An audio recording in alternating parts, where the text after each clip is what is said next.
Join our Telegram channel to attempt daily quiz for the preparation of all PGT maths exams.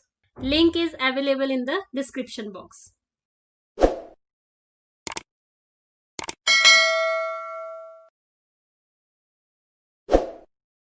Hello friends, स्वागत है आपका genius academy PGT course में। आज हम करेंगे mean and variance of a random variable. Video start करने से पहले बता दूं, जिसने मेरा चैनल सब्सक्राइब नहीं किया प्लीज सब्सक्राइब कर दे और बाकी लाइक कर दे। स्टार्ट करते हैं mean and variance of a random variable. सबसे पहले रैंडम वेरिएबल की अगर डेफिनेशन देखें तो क्या होती है? Random variable is a real valued function having domain as the sample space associated with a random experiment. I repeat, random variable.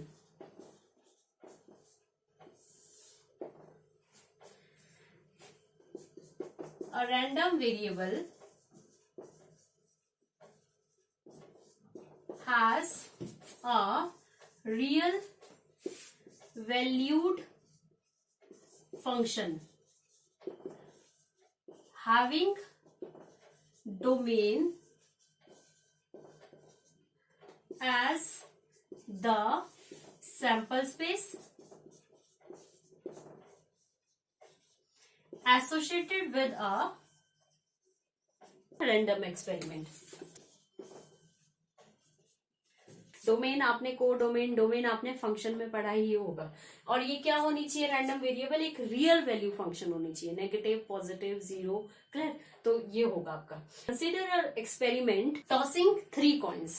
ठीक है, मान लीजिए क्या करती हूं मैं, एग्जाम्पल ले लेती हूँ, आपको समझ आ जाएगा। टॉसिंग 3 कॉइन्स, फर्स्ट एग्जाम्पल ले ली। तो आपको पता है पॉसिबल आउटकम्स कितने हो गए? Head head head, head head tail, head tail head, head tail head head, या फिर tail tail head, tail head tail, head T T और टी टी टी। ये आपके पॉसिबल आउटकम्स है। Consider a random experiment of tossing a 3 coin, the possible sample space of 8 outcomes, possible outcomes ये है आपके पास। let x be a real valued function on S, let x be a real valued function on sample space defined by, कैसे define करते हैं? x w is equal to, for example यहां लिखती हूं मैं नंबर ऑफ हेड्स। मुझे क्या चाहिए? Number of heads. क्लियर? और इन किसमें? ये क्या है आपका? इवेंट। इवेंट ये बिलोंग कर रहा है सैंपल स्पेस में। ठीक है, ये आपका क्या है? इवेंट। अब नंबर ऑफ हेड्स है, नंबर ऑफ हेड्स की जगह में नंबर ऑफ टेल्स भी लिख सकती थी अपने, जैसा आपके पास एक्स आपके पास क्वेश्चन दिया होगा। क्लियर? वैसे आपको करना है। तो जैसे मैंने यहां लिखा number of heads in W belongs to S, ये जो W है ये क्या लिया है हमने? इवेंट लिया है।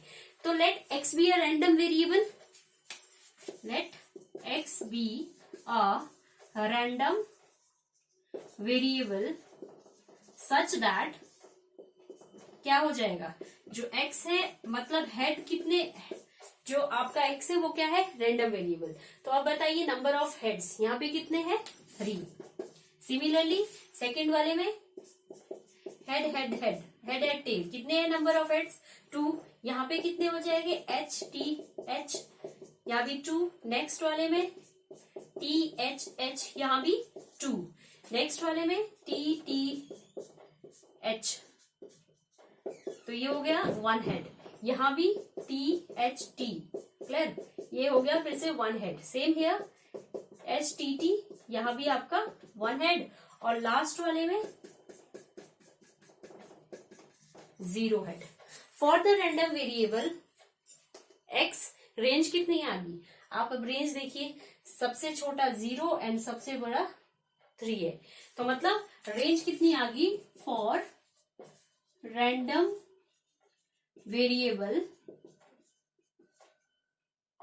रेंज कितनी होगी? आपकी हो जाएगी 0 1, 2 एंड 3, 0 से लेकर 3 तक रेंज हो जाएगी। तो ये आपका क्या है, एक्स है। एक्स की पॉसिबल वैल्यूज कितनी होगी, एक्स मतलब रैंडम वेरिएबल। क्या करना है, tossing 3 coins, S is equal to sample space possible outcomes है, let X be a real valued function on defined on S, ठीक है, real valued function on S defined by, ये लिखा है। अब ये जो है ये फिक्स नहीं है, ये पता है number of heads, number of tails, या फिर नंबर ऑफ 2 हेड्स, ऐसे हो सकता है। तो जो ये W है ये क्या है, इवेंट है, कोई भी इवेंट। जैसे ये H इवेंट है, H कितनी बार आया, 3 बार, H 2 बार, यहाँ H 2 बार, यहाँ भी 2 बार, यहाँ 1 बार और TTD में 0 बार। क्लियर, नंबर ऑफ हेड्स, इतना क्लियर हुआ। और नेक्स्ट आपको क्या पता होना चाहिए कि जो ये x लिखा है रैंडम वेरिएबल, इसको हम ये भी फिक्स नहीं, इसको मैं y भी ले सकती हूँ। जैसे सपोज एक और एग्जांपल लेते हैं, consider a random experiment throwing a unbiased die.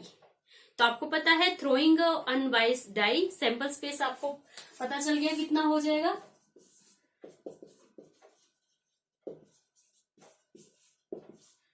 1, 2, 3, 4, 5, 6. Let y be a random variable, y be a real valued function on S sample space, ठीक है, y be a real valued function on S defined by, मान लीजिए दिया है कि जो y है 1 या -1, 1 आएगा if outcomes is an even number, if outcome is an even number, और इफ -1 आएगा if outcome is an odd number. ये दिया है आपके पास।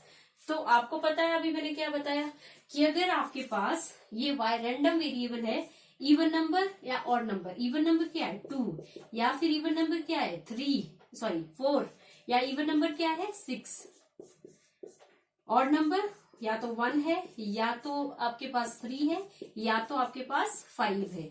तो ऑड नंबर है तो -1 होगा, और इवन नंबर है तो कितना होगा आपका 1 होगा। क्लियर, तो that means range for random variable y, range कितनी हो जाएगी, या y की पॉसिबल वैल्यू, ठीक है, फॉर रैंडम वेरिएबल रेंज कितनी हो जाएगी आपकी, ये हो जाएगी -1 to 1। तो पॉसिबल वैल्यू जो आपके पास है रैंडम वेरिएबल की या फिर y की, आई रिपीट की जो आप x लेते हैं वो जरूरी नहीं है x ही है, y भी हो सकता है और किसी नंबर से डिनोट कर सकते हैं। एक और एग्जांपल लेते हैं तो पूरा का क्लियर हो जाएगा आपका।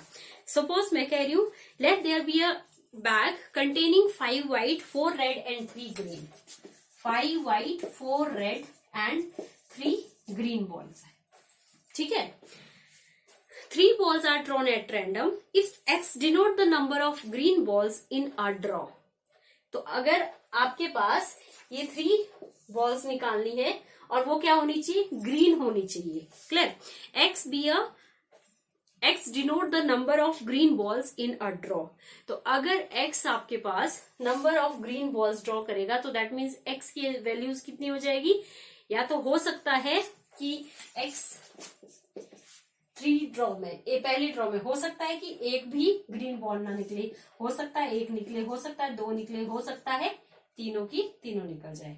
क्लियर, तो ये आपको पता होना चाहिए। तो ये जो रेंज है ग्रीन बॉल के लिए आपकी ये आ जाएगी, the random variable for we have range. Clear, random variable के लिए जो हमारे पास रेंज है 0, 1, 2, 3। तो x कैन एज्यूम 0, 1, 2 एंड 3, क्योंकि आपको बोला था कि 3 ग्रीन बॉल्स लेनी है ड्रॉ में।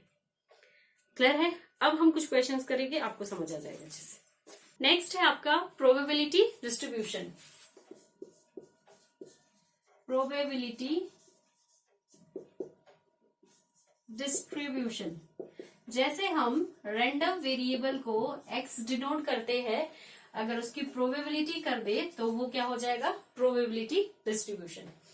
प्रोबेबिलिटी डिस्ट्रीब्यूशन क्या है कि आपके पास if random variable has takes x1, x2 and so on xn values, if random variable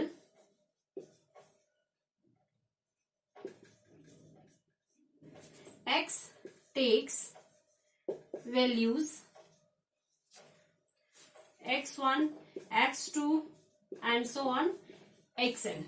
ठीक है, if random variable takes values x1 x2 and so on xn with respective probabilities, with respective probabilities,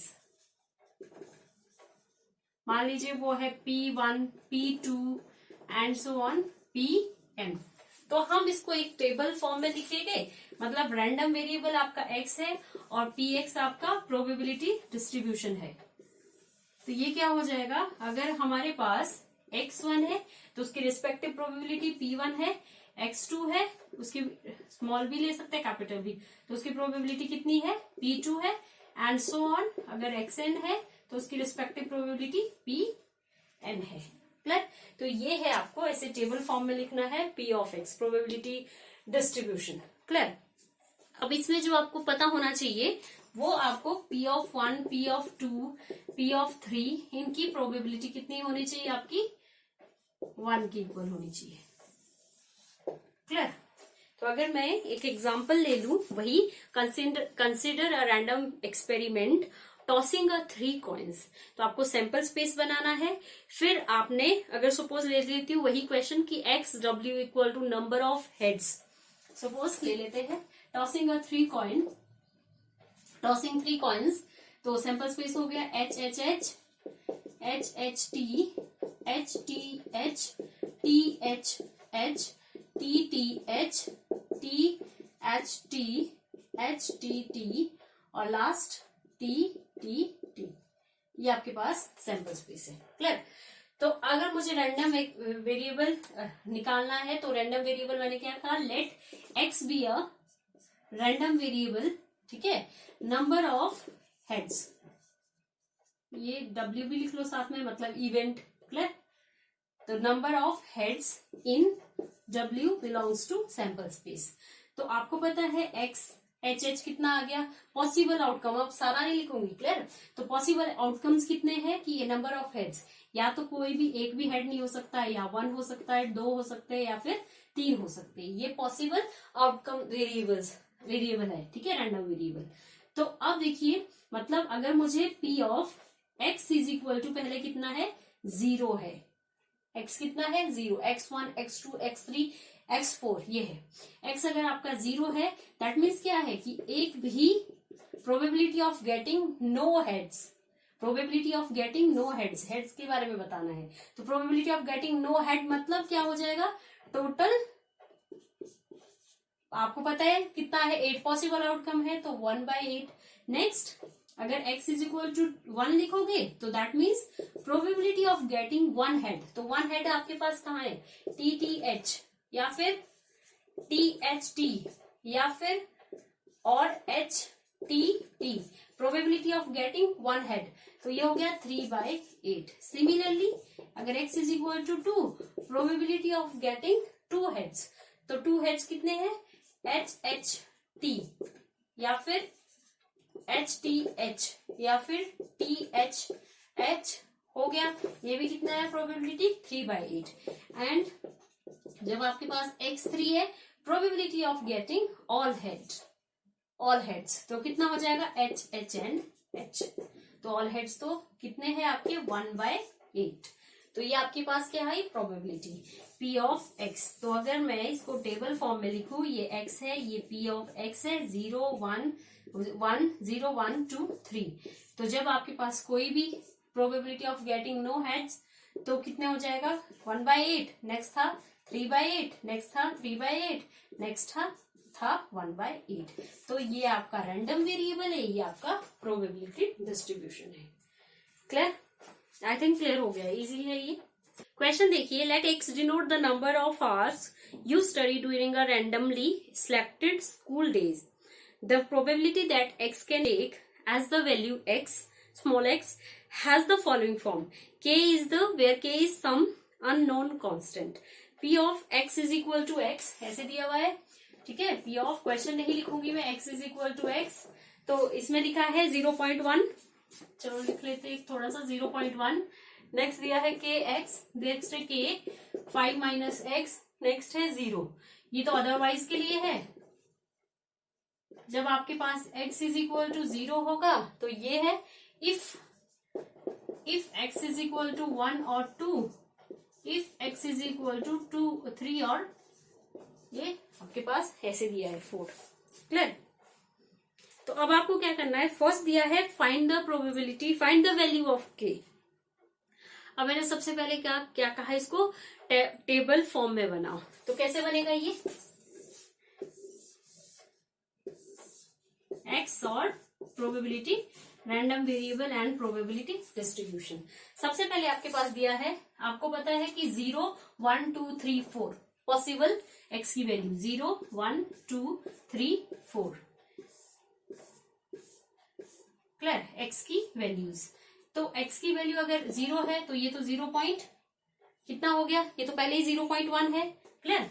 x की value अगर 1 है तो कितना हो गया k, x की वैल्यू 2 है तो 2k, x की वैल्यू 3 है 5 माइनस 3 2 हो गया 2k, तो दैट मीन्स x की वैल्यू 4 है 5 माइनस 4 1, तो ये मैंने बना दिया। क्लियर? टेबुलर फॉर्म में बना दिया random variable and p of x।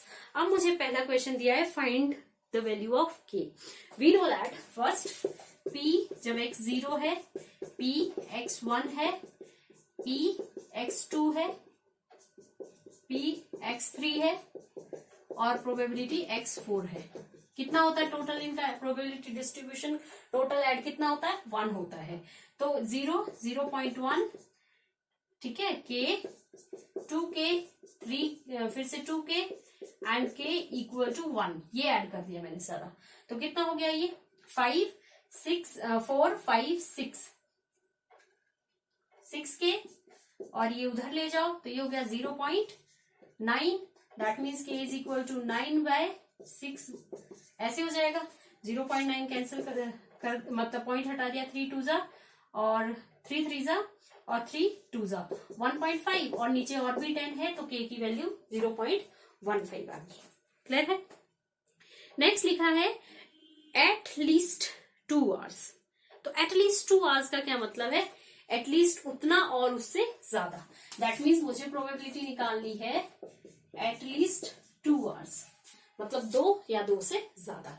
तो 2 या 2 से ज्यादा कितने हैं, ये 2 3 और 4, मतलब 2 3 और 4, 2 और 2 4, 4 प्लस 1 5, तो मतलब टोटल कितना हुआ 5 की। अब मैं बार बार नहीं लिखूंगी, इसको ऐसे भी लिख सकते थे यहाँ, p of 2 p of 3 probability of x is equal to 4, 2 या 2 से ज्यादा। फिर यहाँ 2 की वैल्यू कितनी है 2k, फिर यहाँ पे 2k, फिर यहाँ पे k, ठीक है, तो डायरेक्ट लिख रही हूं मैं 5k, और k आपके पास कितना है 0.15, दैट मीन्स 0.75।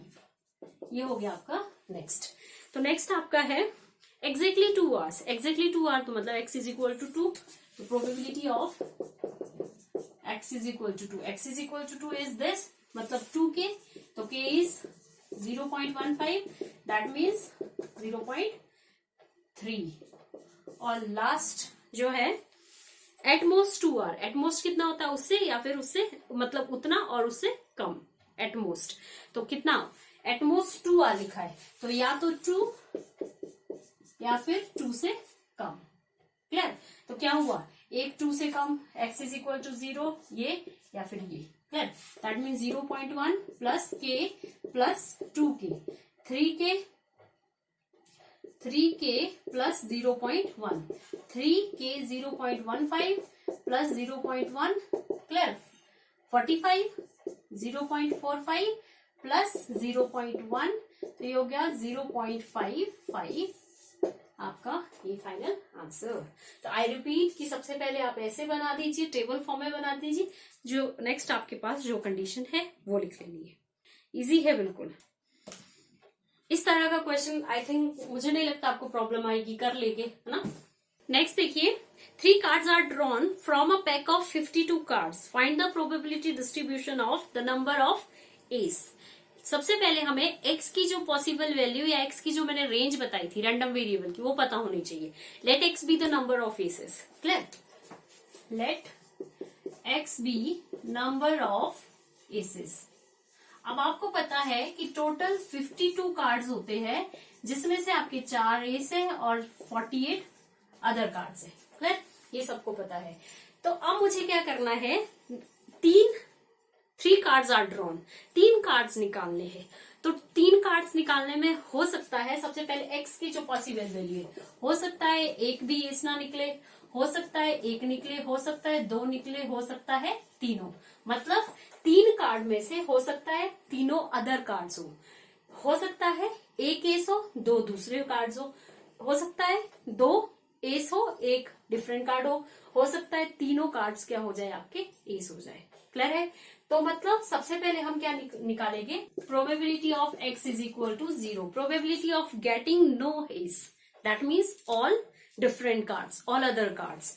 तो probability of getting no ace, no ace का मतलब है कि बाकी अदर कार्ड से 3 कार्ड निकलेंगे। तो अदर कार्ड्स 48 है, 3 कार्ड निकलेंगे तो 52C3। Clear? Next, probability of getting 1 S, probability of getting 1 S.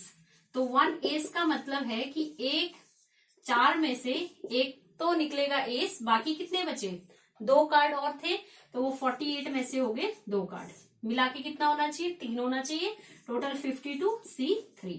Next, probability of getting 2 S, तो 2 एस मतलब 4 में से 2 एस निकले और अदर कार्ड्स में से एक और कार्ड निकला, दैट मीन्स 52C3। नेक्स्ट, या तीनों के तीनों एस है, मतलब 4 कार्ड में से तीनों के तीनों कार्ड्स क्या है, probability of getting all aces. ठीक है, प्रोबेबिलिटी ऑफ गेटिंग 3 एसेस, तो मतलब क्या हो जाएगा ये 52C3। क्लियर है? अब इनको मैं सॉल्व नहीं करूंगी, आप सॉल्व कीजिए और टेबल फॉर्म में बनाना है। तो अगर इसको टेबल फॉर्म में बनाएंगे, ये हो गया x और p ऑफ x, ये था जब 0 एस 1 2 एंड 3। तो अगर आप इसको सॉल्व करेंगे तो पहला वाला है 1 1 4 3 2 4 और नीचे है 5 5 2 5। सेम हियर 1 1 2 8 5 5 2 5 और थर्ड वाले का 72 और नेक्स्ट वाले का 1 होगा 5 5 2 5। तो इन सबको मैं यहां लिखूंगी, जब 0 है 4 3 2 4 5 5 2 5 एंड 1 1 2 8 5 5 2 5, नेक्स्ट वाले का 72 5 5 2 5 एंड नेक्स्ट वाले का 1 ओवर 5 5 2 5। ये सॉल्व करना है। क्लियर? आई थिंक आपको क्लियर हो गया है। 4 bad oranges are mixed accidentally with good oranges के साथ। Find the probability distribution of number of bad oranges in draw of 2 oranges। अब देखिए x क्या मानना है, let x be the number of bad oranges in a draw of 4 oranges। ठीक है, drawn from the group of 16, total 16 जो आपके है, टोटल गुड ऑरेंजेस है और 4 बैड है, तो टोटल कितने हो गए 20। 16 प्लस 4 ये बैड वाले हैं, ये गुड वाले हैं ऑरेंजेस, तो टोटल हो गया आपके पास 20। क्लियर? ये तो आपको पता है। लेट एक्स बी द, आपको निकालना क्या है, वो आपको एक्स मानना है, नंबर ऑफ बैड ऑरेंजेस,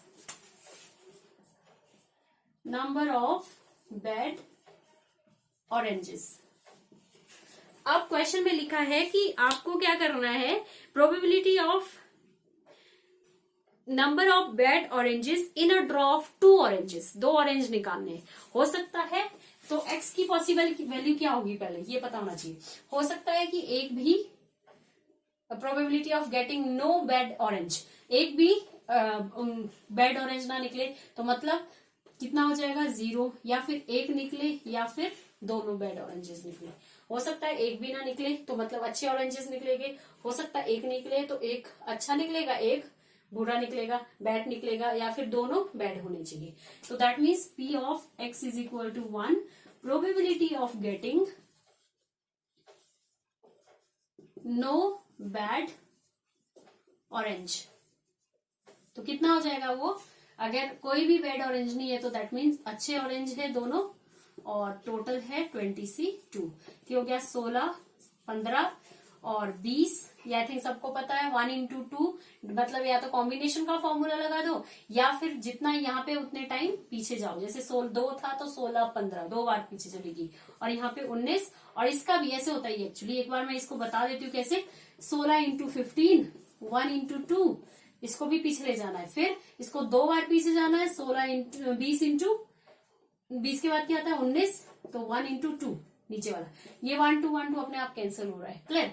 और ये कितना हो रहा है 5 3 जा 4, 5 जा 4 जा, तो कितना हुआ। क्लियर। तो 12/19। क्लियर। तो यहाँ भी वैसे ही कैंसिल करना है तो मैं डायरेक्ट ही करूंगी, तो ये जब सेम होगा तो मैं ये अपॉन में नहीं लिखूंगी ये वाला, क्योंकि मुझे पता है ये कैंसिल हो रहा है। तो 5 3 जा 5, 4 जा 4, 4 जा 12/19 पहला। सेकेंड है P of x is equal to 1। अगर एक बैड ऑरेंज है तो मतलब 4 थे बैड ऑरेंज, उसमें से एक बैड है, तो एक क्या निकल जाएगा, 2 निकालने हैं ना, तो 16 में से एक अच्छा ऑरेंज होगा। और नीचे तो आपको पता ही है 20C2 आएगा। 4C1 4, 16C1 16 होता है। क्लियर। यहाँ पे नेक्स्ट क्या हो जाएगा, अब इसको मैं डायरेक्ट कर लेती हूँ। 1 यहाँ पे हो जाएगा 20, तो इसको उल्टा कर देते हैं 1 into 2 और 20 into 19, तो ये हो गया आपका 4 5 जा 32/95। नेक्स्ट है आपका P of x is equal to 2। Probability of getting 2 bad oranges, तो मतलब 4 थे तो उसमें से 2 बैड ऑरेंजेस है, 0 अच्छे वाले हो गए, तो उसको इसलिए उसको शो नहीं कर रही हूं मैं। ठीक है। तो ये हो जाएगा 4 into 3, 20 into 19, तो ये होगा 4 5 जा 3/9 5 जा 45। तो हो गया आपका प्रोबेबिलिटी डिस्ट्रीब्यूशन। कैसे बनेगा x P of x, तो ये 0 1 2, 2 ही ऑरेंजेस निकालने थे। जब एक भी ऑरेंज बैड ऑरेंज नहीं निकला तो उसकी प्रोबेबिलिटी थी 12/19, और दूसरे की जब एक बैड ऑरेंज निकल गया 32/95, एंड तीसरे की 3/95। आई थिंक इतना क्लियर है, इजी था, हो गया क्वेश्चन।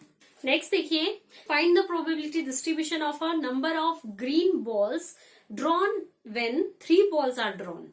3 बॉल निकालने हैं तो ग्रीन बॉल्स की प्रोबेबिलिटी बतानी है आपको 1 by 1 विदाउट रिप्लेसमेंट, मतलब जो बॉल निकाली वो वापस नहीं पुट करनी है। From a bag containing 3 green and 5 white balls, ये आपके पास दिया है। Let x denote the total number of green balls. ठीक है, इन 3 ड्रॉ,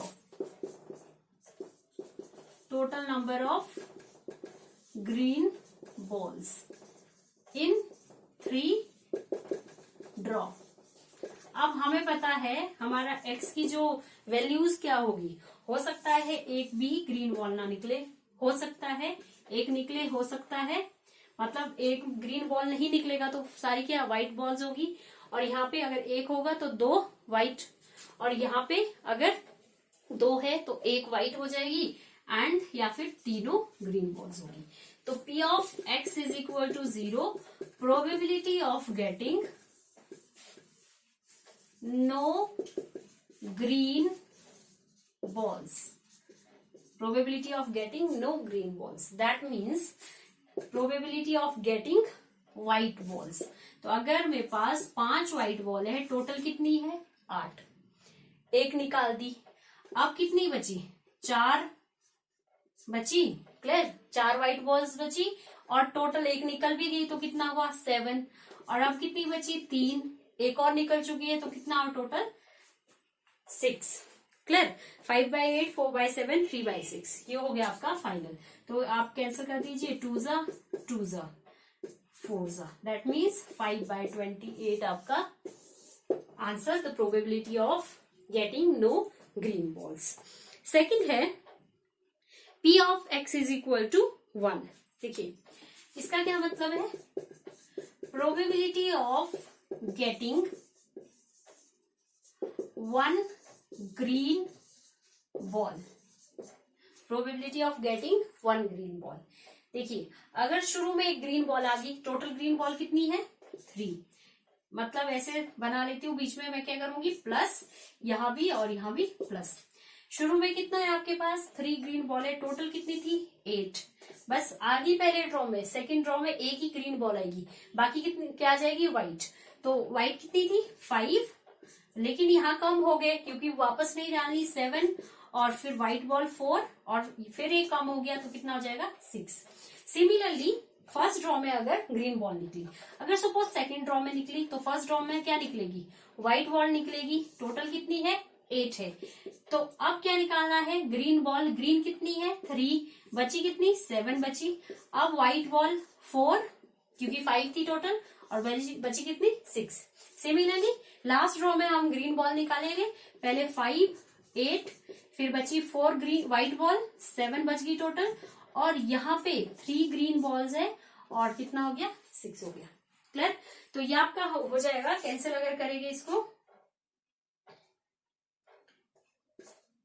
2 जा और ये भी 2 जा 5/28। सिमिलरली 2 जा ये भी 5/28 प्लस ये भी आपका आई थिंक यही है 2 जा 5/28, मतलब 15/28। P of x is equal to 2, x is equal to 1 था, probability of getting 1 green ball, probability of getting 2 green balls,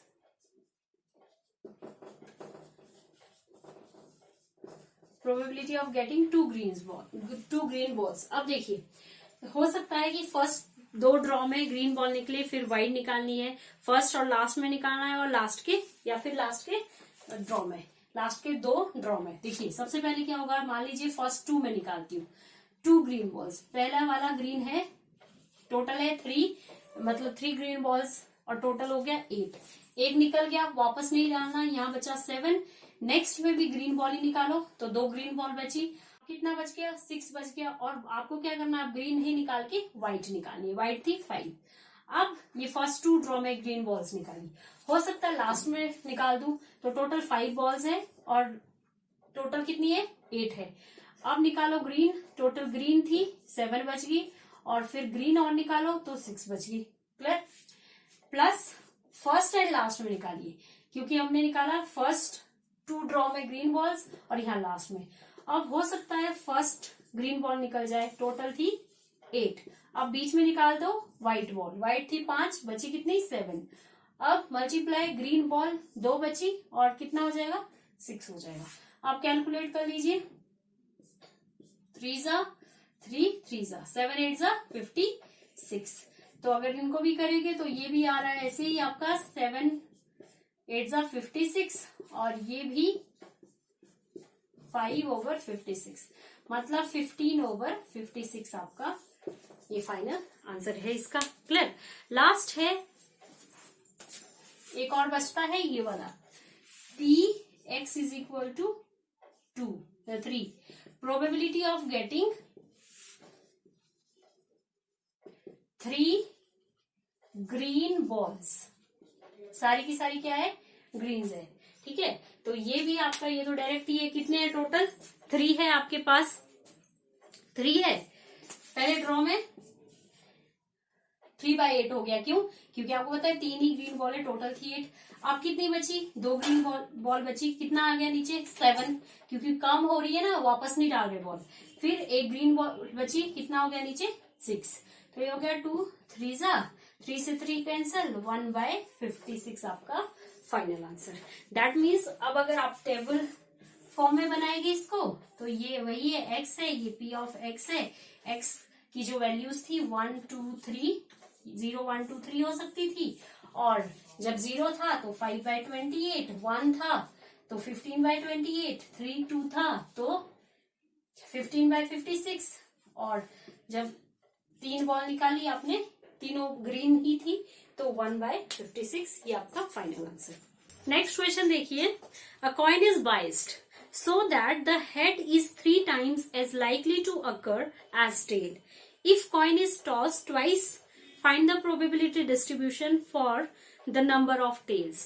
तो सबसे पहले प्रोबेबिलिटी डिस्ट्रीब्यूशन मतलब हमें एक्स की वैल्यू पता चाहिए। अब एक्स की वैल्यू पता के लिए सबसे पहले हमारे पास एक डेफिनेशन दी है, let p be the probability of getting a tails in a single throw. ठीक है, मान लीजिए p be the probability of getting a tails, probability of getting a tail in a single throw, probability of getting a tail in single throw। तो मतलब according to question क्या लिखा है, the head is 3 times as likely to occur as the tail. तो head की probability कितनी होगी, probability of head ये होगी आपकी 3p। हमें पता होता है कि टोटल कितना होता है हमारा, प्रोबेबिलिटी 1, तो एक हो गया p, एक हो गया 3p, तो total 1, 4p is equal to 1, p equal to 1/4। p की वैल्यू 1/4 होगी। तो दैट मीन्स अगर प्रोबेबिलिटी ऑफ टेल और प्रोबेबिलिटी ऑफ हेड ये था p, तो ये हो गया 1/4, ये था 3p, ये हो गया 3/4। अब मुझे लेना है x। लेट, क्वेश्चन में पूछा है probability of probability distribution for the number of tails. Let x denote the number of tails in tosses of, tosses of कितना लिखा है, a coin is tossed twice in 2 tosses of a coin। ठीक है, number of tails in 2 tosses of a coin, ये लिया हमने x। तो आपको पता है x की पॉसिबल वैल्यू क्या हो सकती है, 0, 1 या 2, 0, 1 एंड 2।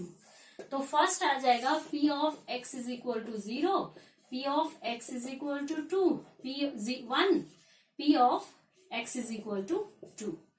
नेक्स्ट पहले होगा probability of getting no tail. तो अगर नो टेल होगे तो दोनों के दोनों क्या होगे, हेड्स होगे। तो probability of getting no tails, तो PHH, तो इसका 3/4, इसका भी 3/4, तो हमें कितना होगा 9/16। नेक्स्ट है probability of x is equal to 1, तो probability of getting 1 tail and 1 head. तो 1 टेल 1 हेड तो क्या हो सकता है, या तो HT हो सकता है या TH हो सकता है। तो इसका कितना था 3/4, इसकी थी 1/4, इसका 1/4, इसका 3/4, दैट मीन्स 3/16 और ट्वाइस ऑफ 3/16। ठीक है, तो 3/8। Clear. And next probability of getting both tails, तो बोथ टेल्स के लिए P ऑफ TT, तो 1/4 प्लस 1 मल्टीप्लाई 1/4, इंडिपेंडेंट है ना दोनों, 1/16। क्लियर। तो हो गया, क्योंकि 2 टेल्स आपके इंडिपेंडेंट है तो तभी मल्टीप्लाई कर रही हूं मैं। तो अब क्या लिखना है, अब आपको टेबल फॉर्म बनाना है x और p ऑफ x। तो 0, 1 एंड 2।